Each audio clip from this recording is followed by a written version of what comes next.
So welcome back to my continuing coverage of Boys Planet 2023. This is episode 8, an elimination episode, and it's titled As Much As We Dreamed. Now hopefully you're watching this after seeing the actual episode, because, all I've got here is pretty much spoilers, and then there are a few opinions, which I don't think will mean much to you if you haven't been following. So, if you haven't seen it, I think I'm giving you ample warning right now not to proceed further until you do, so that's a valid spoiler warning, and let's just get right into it. So this episode basically consists of two parts, with the second half having a few video breaks within it. In the first part of the episode, you're introduced to Mission 3, including the initial team selections and preparations, and then in the second part of the episode, there are eliminations, with two breaks in it for Planet Captor and the Sports Day event. The broadcast starts off with a quick summary of the day after second survival announcement episode. That's the episode that plays after last week's episode, where you kind of get extended versions of the boys' walkout intros during the elimination ceremony. Although the summary for this episode, it actually conveniently leaves out that Jay gets the 12th spot ranking, but they do cover that a little bit later in this episode. Now after that, the show actually time jumps into the past, where the boys who are fresh off their Mission 2 dual position stages get the Mission 3 details from Star Master Key from Shiny. Now, Mission 3 is officially designated as the Artist Battle, and it features songs and choreography from top industry producers. The boys get to sample the 5 songs, and they are Switch, which is an Oriental pop. I don't even know what that means, but it has the sound of kind of like this international anthem. And then you have the second song, which is Supercharger, which is called Sentimental Hip Hop. And I feel like at this point, the descriptions are not very helpful, but it's basically a song that's tense and unpredictable. Then you have Over Me, which is R&B pop, something a little bit more easy to understand, and it's also a very sexy song.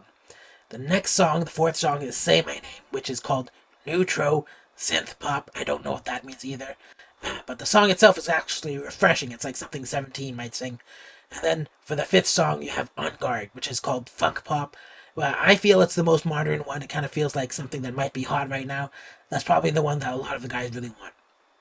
And so the winners, they're going to receive a 200,000 point benefit and an appearance on M Countdown and also a fan meeting. Now, at this point in the episode, I start to get this thought that perhaps a good number of these guys, maybe they're more in it for the fame and adoration rather than the art or performance, since the very mention of fan meetings are what caused some of them to perk up.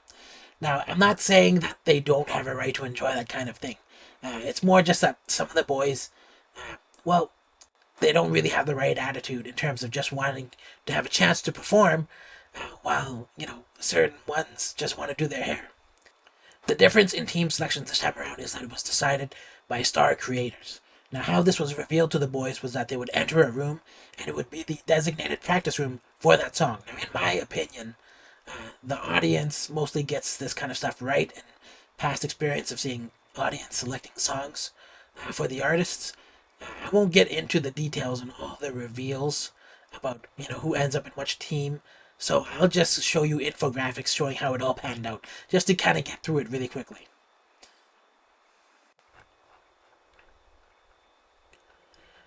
So as we are proceeding an elimination here, some of these groups are going to be completely destroyed, and many roles will have to be reshuffled, and members kind of swapped. Now, I don't know the exact rules of how the swaps occur, but I've settled on the possibility that maybe the understudies are unsafe here. And so in my hypothetical version of events, and this is pure speculation here, do not take my info as being legitimate in any way. They kind of left a blank here, so we don't know what the teams are going to be in terms of like the final makeups. And so this is kind of just a guess. But I feel like the people who are secondarily chosen for the roles may automatically get cut, and then there's going to be a plea made to them by leftover members of the destroyed groups for leftover members or new members to join them. So for reference, these are today's rankings after elimination. So we're just going to spoil this right away. These are the 28, with Sung Hanbin still in first place, Hiroto in 28th. I feel bad about that. I wish Hiroto was much higher. But following the state of eliminations, this is now the present state of each group. The Switch team basically lost most of its members, and I'm not even sure if it's fair to keep the original two in the same roles, but Nakamdan and Zhuang Shaibo have to make an appeal for people to join their team. Now, like I said before, this is purely speculative, but I think this is how it could play out. With a voting power of 75, where 15 is the best and 130 is the worst, this group ranks about the middle. Skills-wise, they're at a 3.2, and the main concern is Shaibo. Now, I have faith in Keita and Park Han-bin to bring the weaker members up to speed, so I don't know if it's fair to say that they're the second lowest ranked to perform well out of all the 5 groups. Now, Supercharger did actually lose pretty much all its members except for Haruto, which is about as clean a slate as you can get, but it's also a pretty good start. But the song itself is tense, and you're going to need members who can dance and kind of pull off a more intense performance. So this is how I think the group may end up after shuffling. It's wild to think that Sung Han-bin may be shuffled out of a group he's leading, but maybe, just maybe, he will be fed up with Matthew and kind of do a shift over. Now, Wang Zihao also joins Haruto based on previews, and Seo Wan is here assuming he's Chai Moon-ki's understudy, and he is bumped. Now, Ricky, I'm also assuming, is going to be dropped because of Jong-woo and him having a constant back and forth ever since Backdoor, and just bumping each other.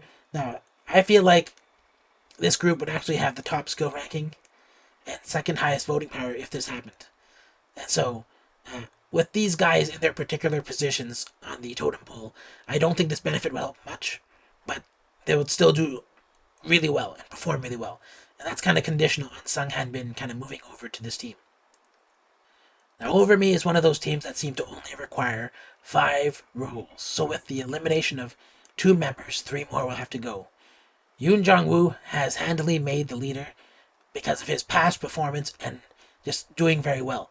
Now, for the killing part, several people wanted it, but Zhang Hao finally got it, and Keita was the understudy. For sub-vocalist number 3, both roles were actually eliminated, with Lim Chun-seo and Ma Xinjiang being kicked off the show.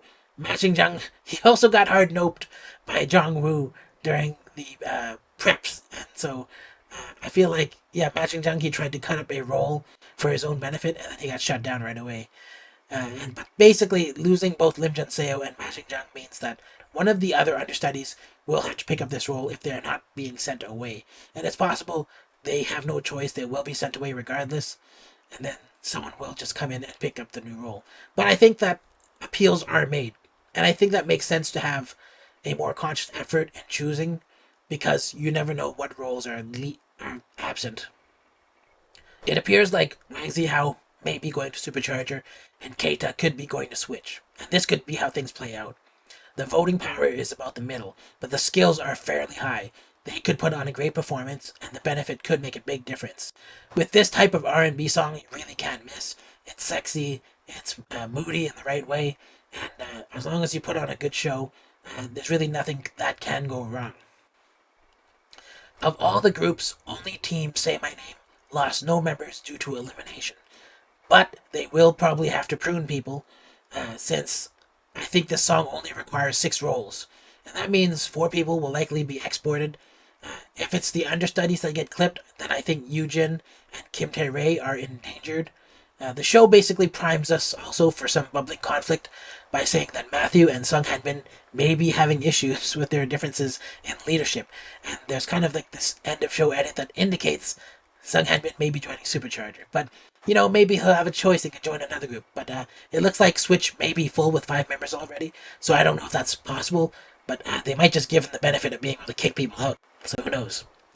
But anyways, it's an interesting thing, the head-to-head between Matthew and Sung Han-bin, because, if you compare different types of fine artists, for example, some work from the outside in, and then some work from the inside out. So you'll have this painter, and they'll roughly blot out the composition, and then refine details as they go. Whereas you can also have an artist who refines small parts or draws them perfectly from the beginning, and then just expands outward from the painting.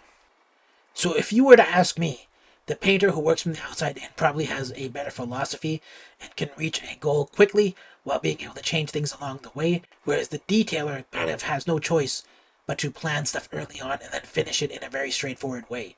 And the difference here is exemplified in Han-bin basically saying they should learn the formation but then they could change the details as they refine it if they want to make changes.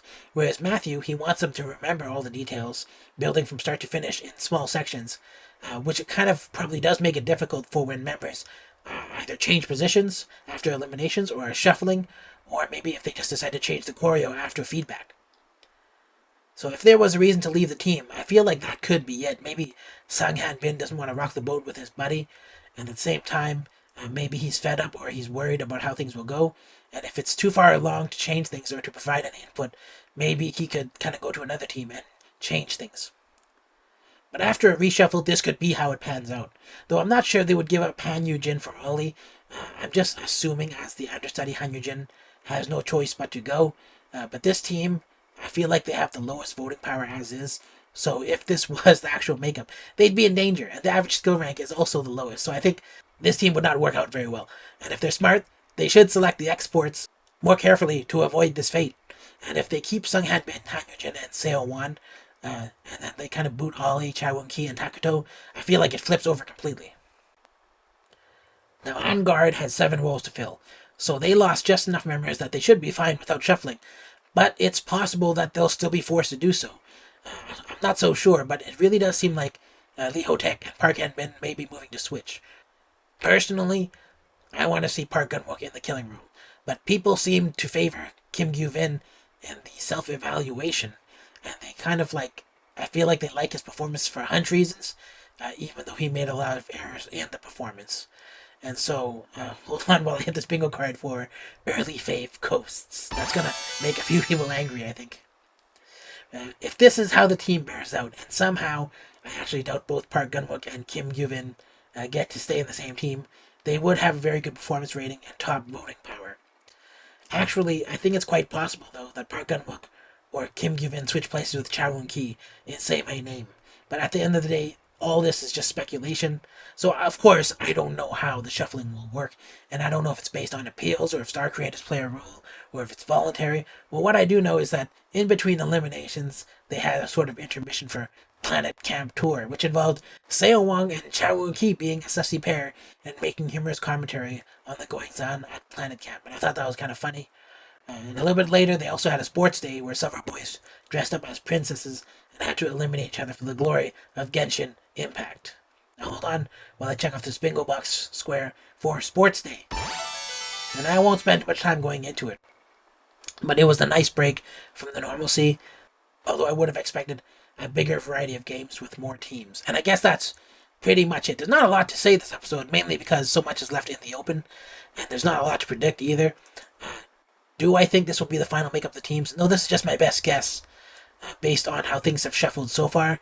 If I committed myself to a certain ideal of how things would work, for example, being an understudy means you get kicked, or star creators have a second vote choice for you, I feel like this is maybe how it will turn out.